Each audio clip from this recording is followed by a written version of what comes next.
بتمنى انساك زي ما انت نسيتني في يوم بتمنى انساك আসসালামু আলাইকুম ভাইয়া, একটা কথা বলার ছিল। يوم ফ্রি আছেন? ওয়ালাইকুম সালাম। কি বলবো বলো, তাড়াতাড়ি বলো। في يوم ভাইয়া আপনি তো জানেন আমার ফ্যামিলির অবস্থা ভালো না। আমার আব্বু অসুস্থ, তো এখন আমার একটা ইমার্জেন্সি চাকরি লাগবে। তো বিষয়টা যদি আপনি একটু দেখতেন।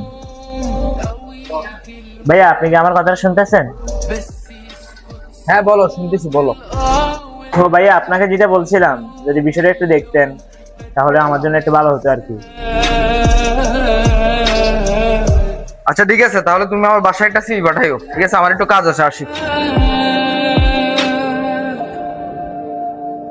কি রে, এত কথা বললি? তোর বড় ভাই তো কোনো পাত্তাই দিল না, সে তো মোবাইল নিয়ে ব্যস্ত ছিল।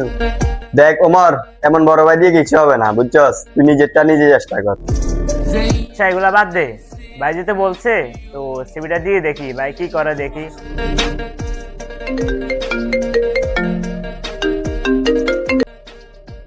হ্যালো, আসসালামু আলাইকুম, কে বলছেন? আপনি কি ওমর সাহেব বলছেন?